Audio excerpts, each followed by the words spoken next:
तो हम लोग आज स्टार्ट कर रहे हैं फाइनेंशियल मार्केट बिगनर मॉड्यूल का first chapter investment basics. Investment basics में व्हाट इज़ इन्वेस्टमेंट के बारे में अभी आप लोगों ने पढ़ा कि बेसिकली आप जो मनी अर्न करते हैं इसमें से काफ़ी सारा पैसा हमारा डे टू डे के अपने ऑब्लिगेशंस को मीट करने में स्पेंड हो जाता है, कुछ हमारे पास बच जाता है। तो instead of keeping the saving idle, you may like to use saving in order to get returns on it in the future. This is called investment. तो अगर आप उस पैसे को जो आप बचता है आपके खर्चों से और आप उसको फ्यूचर के लिए बचा के रखना चाहते हैं कि इन केस कभी कोई अनसर्टेन रिक्वायरमेंट आ गई तो उस समय हम क्या करेंगे, या फिर हम उस समय के लिए पैसे बचा के रखते हैं जिस समय अगर हम जॉब नहीं कर रहे होंगे तो उस समय हमें वो हार्ड एंड मनी हमारा काम आएगा। तो बेसिकली हम उसको अगर पिगी बैंक में रखें, तिजोरी में रखें या कहीं पे ऐसे ही घर पे रखा रहने दें तो डेफिनेटली हमें उसमें कोई रिटर्न नहीं मिलता। अगर वो पैसा जो हमने अर्न किया है वो गोल्ड है, then there is no problem. तो आप उसको घर पे तिजोरी पे भी रख सकते हैं, क्योंकि अगर वो गोल्ड कॉइन्स हैं या गोल्ड बार्स हैं तो over a period of time the overall value of that particular gold will definitely increase. But this is not true in the case of currency. अगर हम लोग फिएट करेंसी या जो कागज के नोट जिनकी बात करते हैं जो हमारे यहाँ चलती है, अगर हम उनकी बात करें तो उस केस में डेफिनेटली वो over a period of time अपनी वैल्यू लूज करता है। जैसे कि मैंने आपको बताया था कि पहले 100 रुपीज़ काफ़ी बड़ी, आज से 30 40 50 60 साल पहले, यानी जब हमारा देश आज़ाद हुआ था उस समय अगर 100 रुपीज़ की बात करें तो एक बहुत बड़ा अमाउंट होता था। 100 रुपीज़ सैलरी होती थी और उतने में सब लोगों का खर्च चल जाता था पूरे महीने का, पूरी फैमिली का। बट अभी 100 रुपये में शायद एक दिन की भाजी भी नहीं आ पाएगी। तो this is just because of inflation, क्योंकि हर साल गवर्नमेंट कुछ और नोट प्रिंट करती है और सप्लाई बढ़ाती जा रही है, बढ़ाती जा रही है। इसकी कोई लिमिट नहीं है कि कितने नोट प्रिंट कर सकती है, वो लगातार नोट प्रिंट कर रही है। और जब लगातार नोट प्रिंट हो रहे हैं तो क्वांटिटी सबके पास ज़्यादा हो रही है।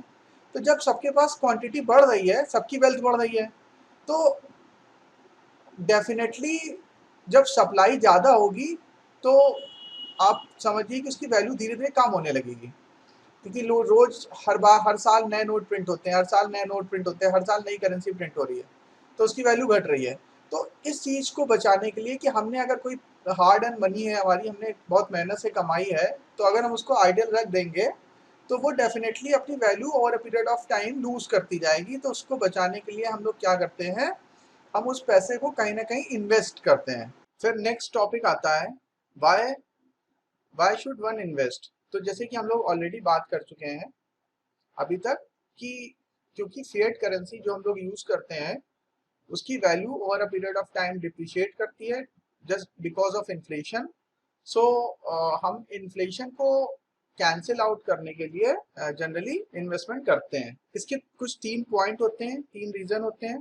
पहला, an return on your idle resources, जो पैसा हमने घर पे रखा हुआ है बचत के बाद उस पर कुछ रिटर्न मिले हमें।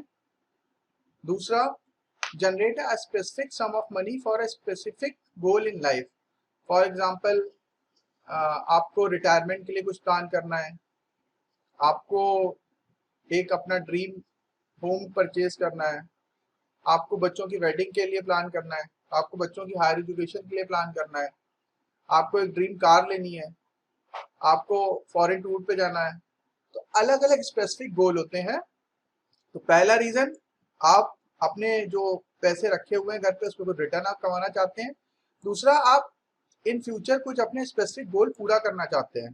थर्ड मेन इंपॉर्टेंट रीजन होता है make a provision for an uncertain future. आप अपने आने वाले भविष्य के लिए कुछ ना कुछ प्रोविजनिंग करना चाहते हैं कि मान लीजिए कुछ भी हो गया, मैं एक्टिव इनकम अर्न कर रहा हूँ, ठीक है। एक्टिव इनकम क्या होती है, कोई बताएगा मुझे फटाक से?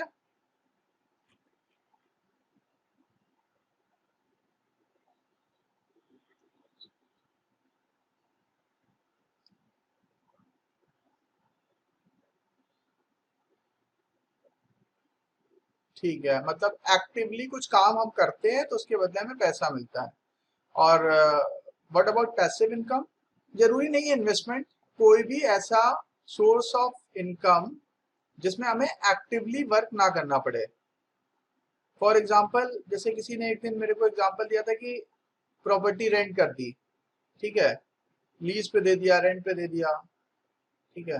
कार है मेरी, वो मैंने ओला पे डाल दी है, ओला पे चल रही है, पैसा आ रहा है। फिर मैंने एक बुक लिख दी, उसकी हर महीने मुझे रॉयल्टी आ रही है। मैंने कोई म्यूजिक कंपोज किया, उसकी मुझे हर हर महीने रॉयल्टी आ रही है, लोग उसको सुनते हैं, डाउनलोड करते हैं इंटरनेट से, मुझे पैसे मिलते हैं। और इन्वेस्टमेंट भी एक काइंड ऑफ पैसिव इनकम है। और इन्वेस्टमेंट सबसे आसान पैसिव इनकम इसलिए है क्योंकि इन्वेस्टमेंट सब कर सकते हैं। जरूरी नहीं सब सिंगर हो, जरूरी नहीं सब ऑथर बने, मतलब, या जरूरी नहीं किसी के पास घर हो जिसको रेंट पे दे सके, ठीक है। तो बाकी सारे जो पॉइंट्स हैं पैसिव इनकम अर्न करने के, वो थोड़े डिफिकल्ट है, थोड़े क्या काफी डिफिकल्ट है। बट अगर हम इन्वेस्टमेंट की बात करें तो इन्वेस्टमेंट सबसे आसान है। आप जो भी एक्टिव इनकम कर रहे हैं उससे आप, एक मैंने रूल बताया था आप लोगों को प्रीवियस लेक्चर्स में कि 20-30-50 आप अपने नेसेसिटीज में खर्च कर रहे हैं जो बहुत जरूरी है, 30% आप लग्जरी एंटरटेनमेंट में खर्च कर रहे हैं, मनोरंजन में, एंजॉय करने में, और 20% आप सेव कर रहे हैं। तो वो जो 20% आप, ये मिनिमम है, मतलब आप इसमें सेविंग वाले पार्ट को आगे चल के कितना भी बढ़ा सकते हैं। अब अगर हम मुकेश अंबानी की बात करें तो 99.999% सेव करते होंगे, क्योंकि वो इतना इतना अर्न करते हैं कि वो कुछ खर्च ही नहीं कर सकते हैं। तो आपको इसमें सेविंग मिनिमम 20% रखनी है, अब इसको बढ़ाते जाना है जितना आप बढ़ा पाएंगे, ठीक है। और जैसे जैसे आपकी मंथली इनकम बढ़ती जाएगी तो वो आपके जो 50% लग रहे हैं ना मंथली बेसिक नेसेसिटीज को पूरा करने के लिए, वो कम होता जाएगा, वो परसेंटेज कम होता है, क्योंकि आपकी अर्निंग बहुत ज्यादा हो गई। अब आपके सिर्फ टोटल अर्निंग के 10% में भी आपके खर्चे चल जाते हैं, तो वो बहुत अच्छी कंडीशन होती है। तो पैसिव इनकम अर्न करने के लिए फ्यूचर में भी इन्वेस्टमेंट किए जाते हैं। और हमें पता है कि अनसर्टेन फ्यूचर है, मैं एक्टिव इनकम कर रहा हूँ, एकदम से मुझे कोई प्रॉब्लम हो गई, तो अगर मेरे पास पैसिव इनकम है, मेरा एक्सीडेंट हो गया, मेरी जॉब चली गई, कुछ रिसेशन आ गया, जैसे अभी पेंडेमिक की वजह से लॉकडाउन हो गया, ठीक है, कि बहुत लोगों की नौकरी चली गई। अब मान लीजिए उन्होंने इन्वेस्टमेंट नहीं करे होंगे, तो जिसने इन्वेस्टमेंट नहीं करे होंगे उसको इस समय इन्वेस्टमेंट की वैल्यू बहुत अच्छे से समझ में आ रही होगी कि साहब मैंने गलती कर दी, मैंने इन्वेस्टमेंट नहीं करे। और जिन लोगों के पास इन्वेस्टमेंट है, जिन्होंने कंटीजेंसी फंड मैनेज किया है, आपके इन्वेस्टमेंट में एक आपकी जो प्रॉपर फाइनेंशियल प्लानिंग होती है उसमें कंटीजेंसी फंड सबसे टॉप पे होता है। तो हम लोग अभी इसकी बात करेंगे कि प्रॉपर फाइनेंशियल प्लानिंग कैसी होती है, पहले हम लोग इसको जल्दी से खत्म कर लेते हैं। तो फ्यूचर के अनसर्टेनिटीज को मीट आउट करने के लिए भी हम लोग इन्वेस्टमेंट करते हैं, ठीक है, ताकि अगर कोई प्रॉब्लम इस तरह की आए और हमने अगर इन्वेस्टमेंट कर रखे हैं तो हम उससे अपने खर्चे को पूरा कर सकते हैं, ठीक है। हमें किसी से उधार नहीं मांगना पड़ेगा, किसी के सामने हाथ नहीं फैलाने पड़ेंगे। फिर आगे कह रहा है one of the important reason why one need to invest wisely is to meet the cost of inflation, ठीक है, ये मैंने आपको ऑलरेडी बता दिया कि इन्फ्लेशन क्योंकि बढ़ता जाता है, उसको मीट आउट करने के लिए हमें इन्वेस्टमेंट जरूरी है। अगर हम खाली तिजोरी में पैसे रख देंगे तो वो पैसे की वैल्यू धीरे धीरे घटती चली जाएगी, ठीक है। और क्योंकि इन्फ्लेशन बढ़ रहा है, कॉस्ट ऑफ लिविंग भी बढ़ रही है, ठीक है, जिसकी वजह से हमें अपने पैसों को लगातार बढ़ाने की जरूरत है। अगर हमने उसको रख दिया तो वो बैठ जाएगा और उससे हमें कोई रिटर्न नहीं आएगा, ठीक है। The cost of living is simply what is cost to buy the goods and services you need to live.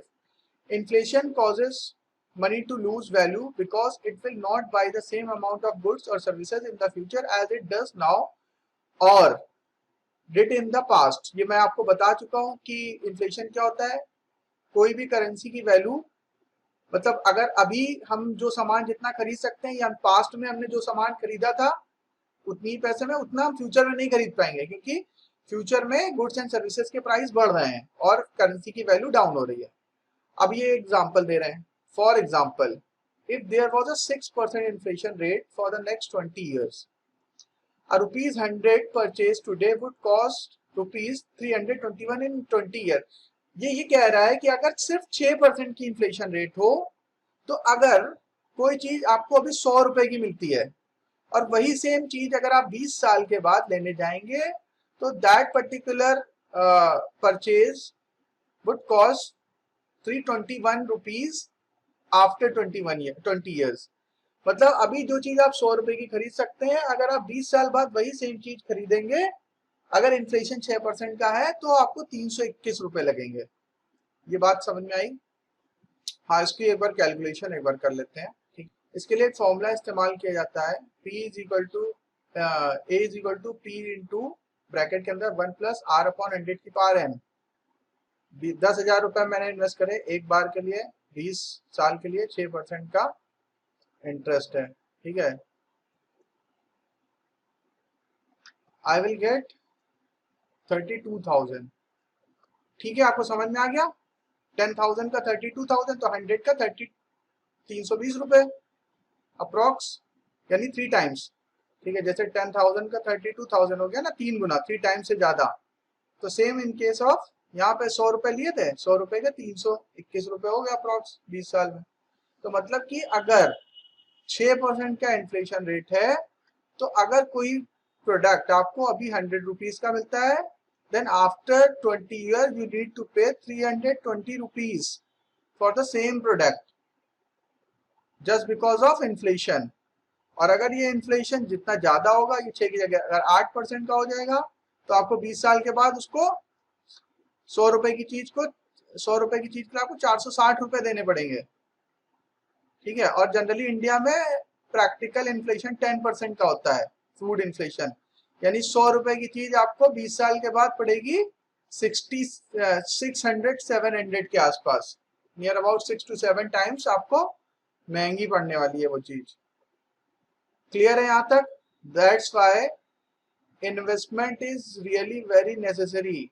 ये मैंडेटरी है, आप अगर नहीं करेंगे तो आप अपने पैसे खत्म कर रहे हैं। हर साल आप 10% से अपने अपने पैसे घटा रहे हैं। अगर आपने सेविंग बैंक अकाउंट में रखा हुआ है तो उसमें अगर आपको 4% का रिटर्न मिल रहा है, ठीक है, तो इसका मतलब ये हुआ कि आपका 6% माइनस हो रहा है पैसा हर साल। तब भी 10% जनरली माइनस होता है, तो उसमें से 4% तो आपने सेविंग अकाउंट से अर्न कर लिया, स्टिल 6% माइनस हो रहा है। फूड इन्फ्लेशन मतलब कि जो खाने पीने का सामान है, जैसे milk, butter, egg, vegetables, green vegetable, pulses, ghee, cheese, paneer, ये सब जो हम लोग खाते हैं, जनरली फूड इन्फ्लेशन, फ्रूट्स, क्योंकि सब पेरिसेबल आइटम होता है। ठीक है, इसमें जो इन्फ्लेशन है वो 10% का है। क्योंकि मेरी दादी ये कहती थी कि 1.25 किलो उनको घी मिलता था। 1.25 किलो भी नहीं, शेर बोलती थी शायद। आपके अपना कोई अगर घर में दादी हो या बाबा जी हो, कोई उनसे पूछेगा कि जब आप हम लोग के एज के थे तब आपको घी कितने का मिलता था, तो वो बताएंगे ऐसे ही 1 आध रुपए का मिलता होगा, और अभी 600 रुपए का मिल रहा है। ठीक है, अच्छा वाला 500-600 का मिलता है। तो इसका मतलब ये हुआ कि 500 टाइम्स कमोडिटी के प्राइस बढ़ गए हैं, 500 टाइम्स। ठीक है, तो ये क्या है कि एक गाना भी तो आया था इसके ऊपर, पीपली लाइफ में, महंगाई डैन खाए जात है। तो वो यही है, महंगाई, महंगाई डैन सब कुछ खा जाती है। हाइपर इन्फ्लेशन तो फिर वेनेजुएला वगैरह में होता है, या तो करेंसी की वैल्यू ही खत्म हो जाती है। वो तो बिल्कुल, ये तो जब नॉर्मल इन्फ्लेशन में 1 रुपए की चीज 500 रुपए की हो गई, ठीक है, तो अगर हाइपर इन्फ्लेशन होता है तो उस समय वहां की करेंसी की वैल्यू ही खत्म होने लगती है। मैं आपको प्रैक्टिकल दिखाता हूँ। Hyper inflation in Venezuela, hyper inflation in Venezuela, hyper inflation in Venezuela is the currency instability in Venezuela that began in 2016. During the country's ongoing socio-economic and political crisis, Venezuela began experience continuous and uninterrupted inflation in 1983 with double-digit annual inflation। अब देखिए यहाँ पे फिर double digit की बात ही कर रहा है वो। ठीक है, देखिए एक ये लिखा हुआ है आर्टिकल, फोर्ब्स का आर्टिकल है, annualized inflation in Venezuela is running more than कितने परसेंट है? 10 lakh %। This is the article from Forbes. Forbes मतलब ऑथेंटिक, कोई ऐसा नहीं कि वो खोजी खबर कोई लोकल न्यूज चैनल ने छाप दिया। ये एक फोर्ब्स की मैगजीन में ये छपा हुआ आर्टिकल है। 110 लाख%, ठीक है, ये बहुत ऑथेंटिक साइट है। It's hard to imagine daily life with an annual inflation rate of 10 lakh%. और अगर आप इसकी इमेज देखेंगे, ठीक है, तो आप ये देखेंगे कि वहां पे मजदूर नोटों की गड्डियों पे सो रहे हैं, ठीक है, क्योंकि वैल्यू ही खत्म हो गई। इसके ऊपर जरा आप पढ़िएगा, केस स्टडी पढ़िएगा इसके ऊपर, फिर हम लोग नेक्स्ट टाइम पे इसमें और बात करेंगे, ठीक है। आप लोगों को आइडिया लग गया हाइपर इन्फ्लेशन क्या होता है। हम लोग यहाँ 10% की इन्फ्लेशन की बात कर रहे हैं और वहां 10 लाख% का इन्फ्लेशन आ गया है। ये ब्लूमबर्ग का आर्टिकल है। 4500% इन्फ्लेशन स्क्रीन पे दिख रहा होगा। ब्लूमबर्ग बहुत ऑथेंटिक वेबसाइट है। कभी भी कोई फाइनेंस का डेटा सर्च करना हो तो Bloomberg, Forbes, Quint, the wire, ये सब बहुत ऑथेंटिक है। CNBC, CNN, IBN, ये सब बहुत ऑथेंटिक हैं, ठीक है। 4500% का इन्फ्लेशन, ठीक है। ये देखिए एक और, वेनेजुएला 13 लाख%, 13 लाख% का इन्फ्लेशन। नॉर्मल यहाँ पे चल रहा था, एकदम स्काई रॉकेट हो गया, देख रहे हैं। और ये कब हुआ? 2012 तक सब ठीक था। 14 के बाद तो एकदम ही स्थिति हाथ से निकल गई। 14 तक, उस 14 के बाद तो जीना मुश्किल हो गया उस कंट्री में। तो ये है, इसलिए जो फिएट करेंसी है ना, वो बड़ा गड़बड़ चीज है। इससे इसका कुछ भी हो सकता है। ये देखिए नोट का ढेर पड़ा है, और ये क्या है? चिकन का पीस, मटन का पीस रखा है, कुछ भी है, चिकन विकन जो भी है। ये देखिए लिखा है 14 million bolivars. Bolivars is the currency of Venezuela. 14 million bolivars for a chicken. एक चिकन खरीदना है अगर आपको 14 मिलियन रुपीस देने पड़ेंगे वहां के, समझ रहे हैं? ये देखिए एक चिकन के लिए इतना गड्डी, मतलब जितना चिकन है उससे 4 गुना ज्यादा नोट भर के लेके जाओ तब एक चिकन मिलेगा। और चिकन के साथ साथ ये सभी में है। इसका एक, ये देखिए टोमेटो के लिए ये, कैरेट के लिए ये, चीज के लिए ये, टॉयलेट पेपर के लिए भी कुछ बहुत पैसे लग रहे हैं ठीक है। तो आप यहां से समझ सकते हैं कि ये हाइपर इन्फ्लेशन होता है। अब आते हैं अगला question, how to start investing. अब इसमें पहला रूल है, this is called invest early. Invest early को समझने के लिए हम लोग वॉरेन बफेट को ओरेकल ऑफ ओमाहा कहा जाता है। मतलब ओमाहा जहाँ जगह जहाँ पे वो पैदा हुए थे वहां का देवता। उसी तरह से राकेश झुनझुनवाला साहब को इंडियन वॉरेन बफेट कहते हैं। राकेश झुनझुनवाला, एटलीस्ट सारे लोग फोटो तो देख ही लो, ये है आपकी स्क्रीन पे। और इन्होंने अपना लाइफ जर्नी सिर्फ 5,000 रुपए से स्टार्ट करा था, और इस समय इंडिया के काफी बड़े इन्वेस्टर हैं। 25,000 करोड़ की नेट इनकी वेल्थ होगी इनके पास, 25,000 करोड़। और 5,000 रुपए से इन्होंने शुरू किया था, सीरीन भान। और देखिए इनको वॉरेन बफेट के साथ कंपेयर किया गया है, इंडियन वॉरेन बफेट कहते हैं इनको। खैर वॉरेन बफेट के साथ तो कोई कंपेरिजन नहीं है, उनके सामने तो ये चींटी के बराबर है, लेकिन फिर भी इंडिया के हिसाब से काफी बड़े हैं, ठीक है। तो ये हो गया। उसके बाद अच्छा, फाइनेंशियल मार्केट में और कौन महान हस्ती है जिनको आप लोग जानते हो? आपके फेवरेट कुछ नाम सुनाओ किसी का, सब लोग एक एक नाम बताइए, फेमस पर्सनैलिटी जिनको आप जानते हो। झुनझुनवाला भी यही करते हैं, राकेश झुनझुनवाला भी अपनी बहुत बड़ी वेल्थ हर साल चैरिटी कर देते हैं। सेम अजीम प्रेम जी, वो भी हर साल अपनी बहुत वेल्थ चैरिटी कर देते हैं, ठीक है। तो राकेश झुनझुनवाला हो गया। आपको कुछ फेमस हस्तियों से मैं रूबरू करा देता हूँ। राधा किशन दमानी, डीमार्ट के फाउंडर राधा किशन दमानी, सामने लिखा भी है वैसे, फाउंडर डीमार्ट, ठीक है। इनकी कंपनी बहुत अच्छा परफॉर्म कर रही है, ठीक है। बिग बाजार को पानी पर मतलब काफी परेशान करके रखा है। और देखिए ये राधा किशन दमानी और राकेश झुनझुनवाला बैठे हैं साथ साथ। ये कौन है? विजय केडिया। तो Hinduja brother basically IndusInd bank, Ashok Leyland, ठीक है, ये सब जो कंपनियां हैं इनके मालिक हैं, और ये ब्रिटेन में रहते हैं। NRI हैं इस समय, अब ब्रिटेन में ही रहते हैं। लक्ष्मी मित्तल स्टील किंग, और दिलीप सांघवी सन फार्मा के चेयरमैन। बहुत शंकर शर्मा फर्स्ट ग्लोबल, ये फर्स्ट ग्लोबल के CEO हैं, और इनकी वाइफ देविना मेहता वो भी फाउंडर हैं, ये दोनों लोग, ठीक है, देविना एंड शंकर, ठीक है, दोनों लोग बहुत दिग्गज प्लेयर हैं, बहुत ही बड़े दिग्गज प्लेयर हैं फाइनेंस इंडस्ट्री के, और दोनों को मतलब एक्स्ट्रा ऑर्डिनरी नॉलेज है फाइनेंस के बारे में, मार्केट के बारे में। जितनी भी बड़ी बड़ी ये आपके चैनल्स हैं वो इन दोनों को इंटरव्यू करते हैं, और बड़ी मुश्किल से इनसे टाइम मिलता है। इस समय ये ज़्यादा टाइम इसलिए दे रहे हैं क्योंकि उन्होंने एक नया प्रोडक्ट लॉन्च किया है कि इंडियन इन्वेस्टर ग्लोबल मार्केट में कैसे आराम से इन्वेस्ट कर सकता है with the help of first global. First global ये इनकी कंपनी का नाम है, ठीक है।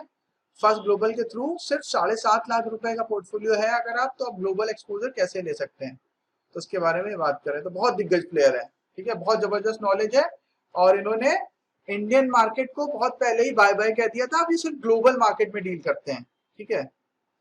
और इनके कई सारे प्रेजेंटेशन अगर आप देखेंगे तो उसके हिसाब से ये इंडियन मार्केट को एकदम कूड़ा साबित कर देते हैं, ठीक है, और उनके जो लॉजिक है उसको काट पाना भी बड़ा मुश्किल है, ठीक है, तो आपको एक्सेप्ट करना ही पड़ेगा।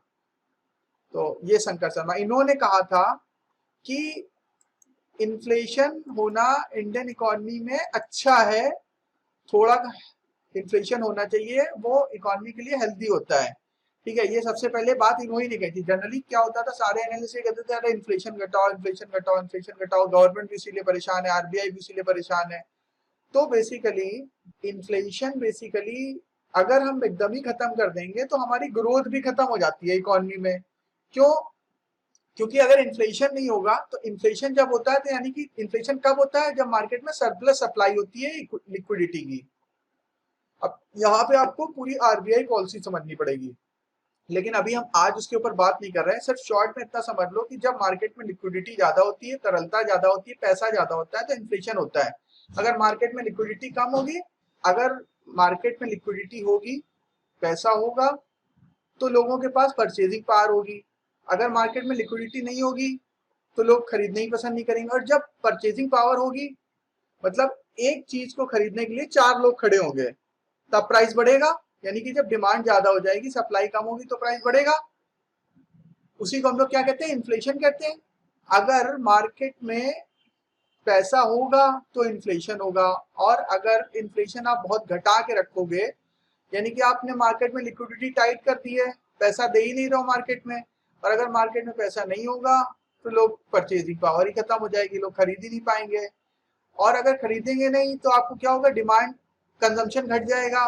कंजम्पशन घटेगा तो क्या होगा कि स्लो डाउन आ जाएगा, इकोनॉमी में मंदी आ जाएगी, और अगर वो स्लो डाउन ज्यादा लंबा खिंच गया तो वो रिसेशन होता है। तो हमारी इकोनॉमी में, इंडिया में यही हुआ था। RBI को निर्देश दे दिया था मोदी गवर्नमेंट ने कि इन्फ्लेशन को डाउन करके रखना है। क्यों? क्योंकि मोदी जी जो है वो मतलब गरीबों के मसीहा बनना चाहते हैं, और उनको ये लगता है क्योंकि वो भी खुद बहुत रूरल बैकग्राउंड को बिलोंग करते हैं, गरीबी से बड़े होके और एक देश के प्रधानमंत्री बने हैं, तो उनको लगता है कि हमें, मेरी टॉप प्रायोरिटी जो है वो देश के गरीब लोग हैं, उनको तकलीफ नहीं होनी चाहिए। तो जब भी इन्फ्लेशन होता है तो उनको तकलीफ होती है, क्योंकि वो, उनके पास पैसा उतना नहीं आता। पैसा किसके जेब में आता है? अमीर लोगों के पास पहले आता है, फिर छन छन के उनके पास पहुंचता है। तो उन्होंने RBI को इंस्ट्रक्ट कर दिया था कि इन्फ्लेशन नहीं होना चाहिए इंडियन इकोनॉमी में, और इसीलिए हमारी इकोनॉमी जो थी वो स्लो डाउन का शिकार हो गई। तो उस समय शंकर शर्मा ने कहा था कि भाई आपके यहाँ इन्फ्लेशन होना, थोड़ा इन्फ्लेशन होना एक अच्छी बात है, उससे ग्रोथ आती है। किसी का और कोई क्वेश्चन? तो हम लोग अर्ली इन्वेस्टिंग की बात कर रहे थे। अर्ली इन्वेस्टिंग के लिए वॉरेन बफेट ने देखिए कितना शानदार कोट दिया है, I bought my first share at the age of 11 year and even then it was too late. मैंने आपको बताया था, आप लोगों ने में से भी किसी ने एक ने बताया था कि 11 साल की एज में उन्होंने इन्वेस्टमेंट किया था, और कहते हैं कि मैं लेट हो गया, मुझे इन्वेस्टमेंट करने में और जल्दी करना चाहिए था, ठीक है। क्योंकि मैंने आपको एग्जांपल से बताया था कि अगर 1000 रुपए आप 30 साल तक SIP करते हैं, 18% का रिटर्न बनता है, then you will get 1,43,00,000 rupees at the time of maturity. And if you just reduce 2 year from total time horizon, then you will मतलब final amount will be only 1 crore, यानी कि 50% अमाउंट जो है वो आपका साफ हो जाएगा कॉर्पस। तो इसलिए टाइम बहुत मैटर करता है। तो अर्ली इन्वेस्टिंग, जितनी जल्दी इन्वेस्ट करें उतना अच्छा है। इसके लिए एक करीना करिश्मा मॉडल है, वो हम लोग बात करते हैं, और वो रमेश दमानी साहब ने एक्सप्लेन किया था एक वीडियो में। और रमेश दमानी बहुत बड़े इन्वेस्टर भी हैं और बीएससी के फाउंडर मेंबर भी हैं। बीएससी के साथ उन्होंने बहुत लंबे समय तक काम भी किया है, ठीक है। और मेरे ख्याल से वो बीएससी के एमडी एंड सीईओ भी रह चुके हैं। तो रमेश दमानी साहब ने ये मॉडल दिया था, एक प्रेजेंटेशन वो दे रहे थे इन्वेस्टर मीट में, तो उन्होंने ये मॉडल दिया था, तो मैंने वो सुना, तो वो मैं आपको भी बता रहा हूँ क्या होता है मॉडल ये। आइए देखते हैं अर्ली इन्वेस्टिंग क्यों करनी चाहिए। Ramesh Damani Kareena Karishma model, how to make 100 crore rupees by investing 10 lakh, Ramesh Damani. ये this is Karishma Kareena model. मुझे नहीं पता था कि ये इमेज के फॉर्म में इतनी आसानी से मिल जाएगा और उसमें करीना करिश्मा की फोटो भी लगी होगी, क्योंकि बेसिकली ऐसा कोई मॉडल बुक्स में नहीं है। आपको दिख रहा है अंडरस्टैंडिंग कंपाउंडिंग, ये मिस करिश्मा है, ये मिस करीना है। आपको पता है ये बड़ी बहन है, छोटी बहन है, ठीक है। करिश्मा ने बहुत जल्दी फिल्में करनी शुरू कर दी थी, बहुत छोटी एज में, ठीक है। और बहुत जल्दी इनका करियर खत्म भी हो गया। लेकिन हाँ, करीना ने काफी बाद में शुरू किया, लेकिन अभी भी चल रहा है उनका करियर। तो करिश्मा ने अपनी जो सेविंग है वो 18 ईयर की एज में स्टार्ट कर दी थी। करीना ने कहा अरे क्या है, इतनी जल्दी क्या इन्वेस्ट करेंगे, थोड़ा भी मौज करते हैं, आराम करते हैं, खाते पीते हैं, मजे करते हैं, फिर उसके बाद देखा जाएगा, अभी तो पूरी जिंदगी पड़ी है कमाने के लिए, ठीक है। और 25 साल की एज में उन्होंने स्टार्ट किया। करिश्मा का 25 साल में करियर ही खत्म हो गया। 25 साल के बाद उन्होंने इन्वेस्टमेंट करना बंद कर दिया, सिर्फ 18 से 25 के बीच में किया बस। जबकि करीना ने 25 साल से स्टार्ट किया और 62 साल तक करा। कितना अमाउंट पर ईयर सेव किया, 50,000 रुपीज दोनों ने। इन लोग के लिए बहुत, मतलब एक एग्जांपल के लिए लिया, 50-50 हजार रुपए दोनों ने किया। यहां तक क्लियर है।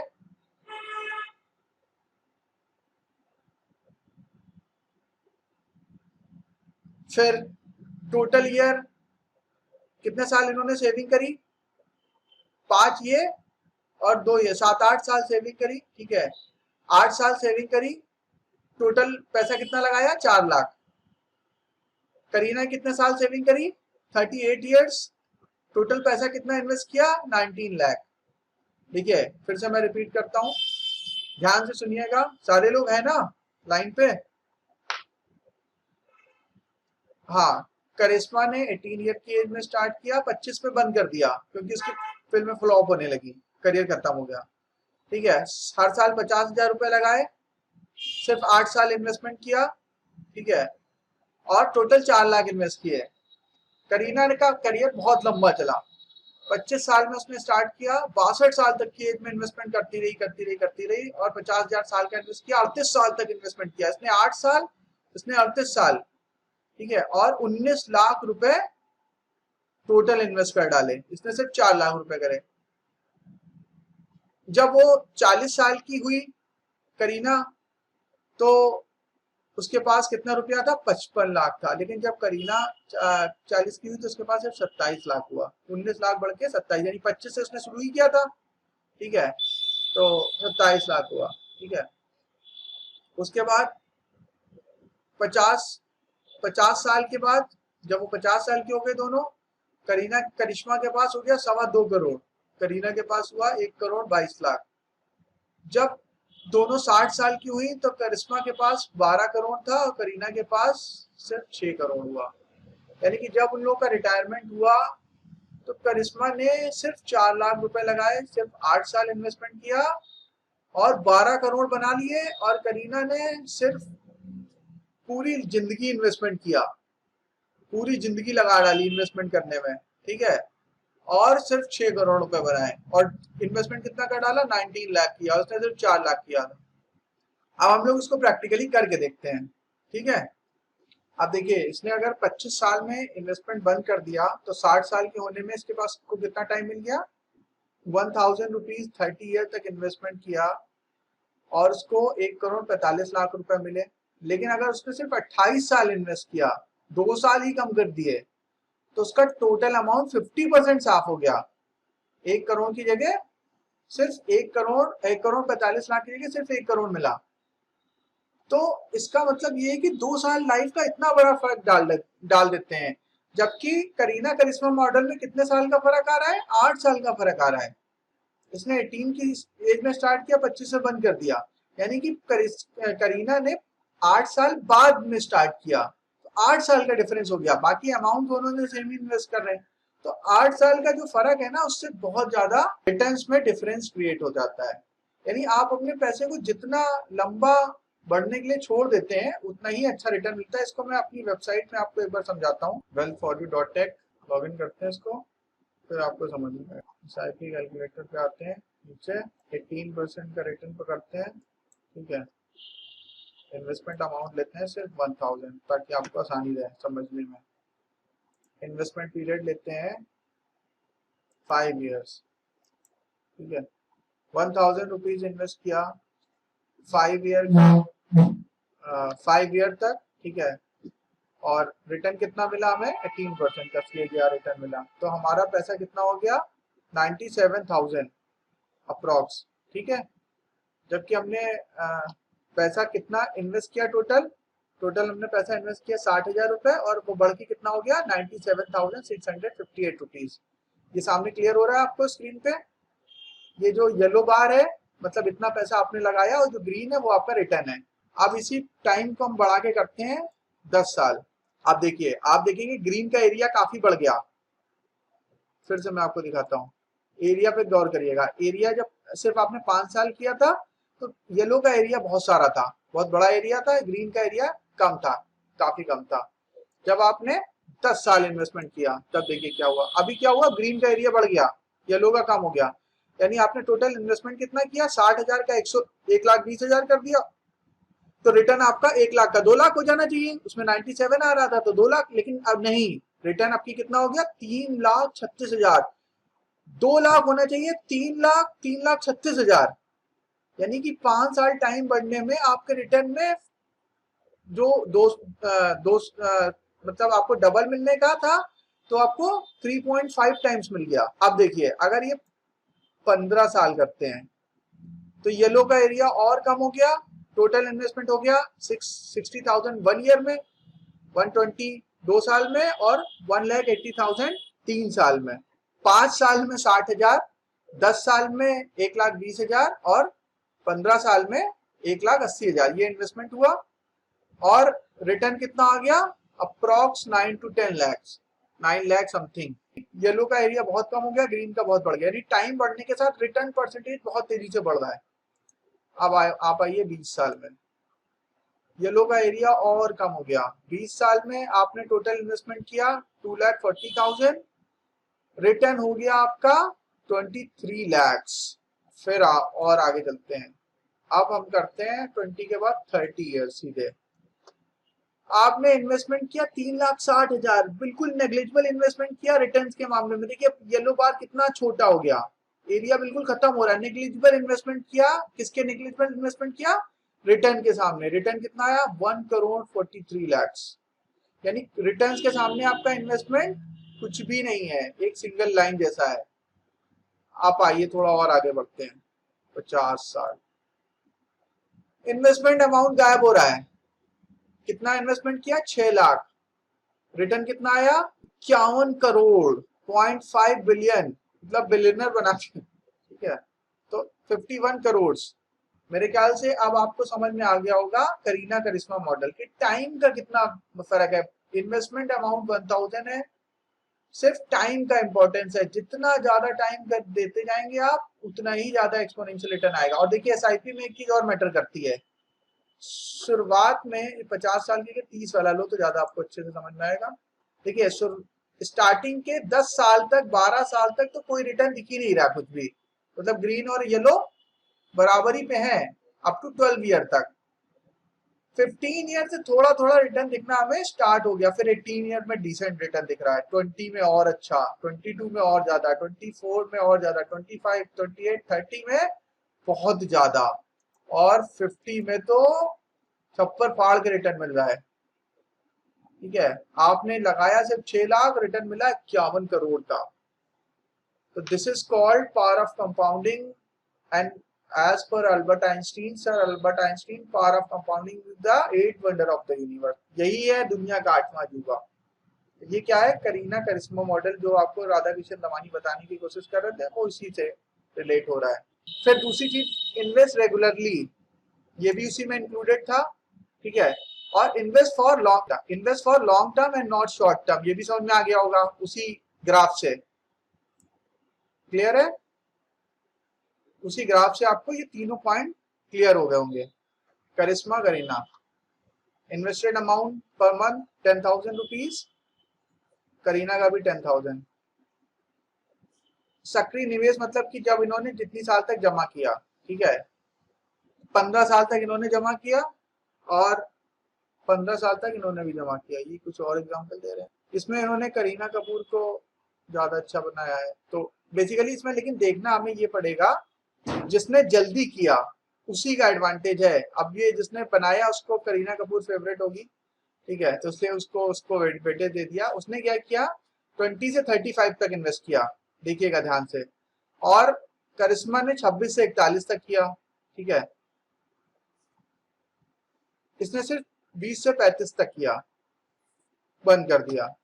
दोनों पे 12% का रिटर्न बना। तो दोनों ने इन्वेस्टमेंट कितना, अब यहाँ पे क्या किया, दोनों का इन्वेस्टमेंट अमाउंट भी सेम कर दिया गया है। ठीक है, दोनों ने बराबर बराबर पैसे लगाए। लेकिन जब 41 की एज में आए, तो क्योंकि इसने लेट स्टार्ट किया था, सिर्फ 26 साल की एज से स्टार्ट किया था, तो उसको 50 लाख मिले, और उसने 20 साल की एज से स्टार्ट कर दिया था, ठीक है, तो उसको डबल अमाउंट मिला, 99 लाख मिले। तो ये मतलब ये अर्ली इन्वेस्टमेंट का एग्जांपल है कि आप अर्ली इन्वेस्ट करेंगे तो आपको एडवांटेज मिलेगा। एक बहुत अच्छी सी इमेज थी, रमेश और सुरेश करके, वो आपको दिख रहा है, दो लोग हैं, Mr Saxena and Mr Gupta.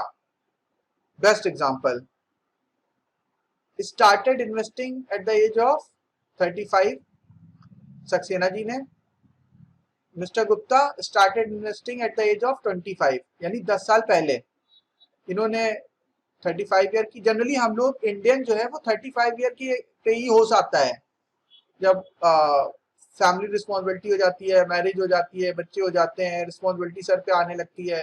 ठीक है, तब और स्ट्रगल होने लगती है लाइफ में कि यार अब जॉब मिल रही है, छूट रही है, जा रही है, खर्चे नहीं चल रहे, तो लगता है ये फ्यूचर के लिए इन्वेस्ट करना है। क्योंकि 25 ईयर की एज पे तो सब मस्ती में रहते हैं, उस समय कोई इन्वेस्टमेंट के बारे में नहीं सोचता है। लेकिन मिस्टर गुप्ता स्मार्ट थे, उन्होंने 25 की एज में इन्वेस्टमेंट स्टार्ट कर दिया। ये सक्सेना जी जो नॉर्मल इंडियन होता है 35 साल की एज पे ही जागता है, कुछ लोग 40 पे जागते हैं और कुछ लोग 45-50 पे भी जागते हैं।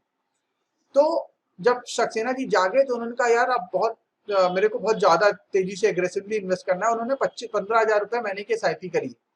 जबकि मिस्टर गुप्ता ने 25 ईयर की एज पे आराम से जस्ट 5,000 पर मंथ की एसआईपी करी।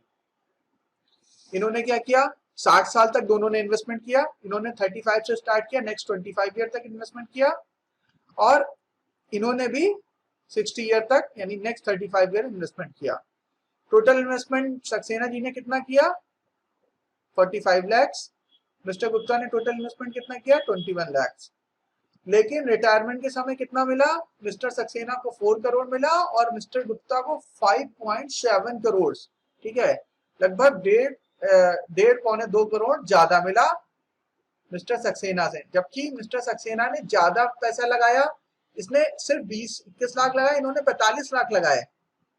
इन्वेस्टमेंट में मंथली सेक्रीफाइस ज्यादा करे, 15,000 रुपए जिसका एकदम से चला जाता होगा तो उसकी सैलरी में दिक्कत आती होगी उसको घर चलाने में, लेकिन 5,000 रुपए आराम से मैनेज कर सकता है इंसान। ठीक है, और टोटल इन्वेस्टमेंट सिर्फ 21 लाख रुपए करा और 6 करोड़ कमा लिया है, 6.25 करोड़ कमा लिया है। और इन्होंने 45 लाख इन्वेस्टमेंट किया। हर मंथ में बहुत सेक्रीफाइस करना पड़ता होगा 15,000 रुपए निकालने के लिए। सेक्रीफाइस भी किया, गरीब भी बने रहे। देखिए गरीब बने हुए हैं, इसीलिए इन्होंने इनके कपड़े, और इसने सूट पहन रखा है, इसने नॉर्मल कपड़े पहन रखे हैं, ठीक है। तो इन्होंने लाइफ में भी गरीबी झेली और बाद में बहुत ज्यादा रकम भी इनके हाथ में नहीं आई। क्यों? क्योंकि इन्होंने देर से इन्वेस्टमेंट करा। तो early start early and avail advantage of power of compounding. और इसमें भी 15% का रिटर्न अज्यूम किया गया है इस एग्जाम्पल में। तो आपको ये समझ में आया अच्छे से?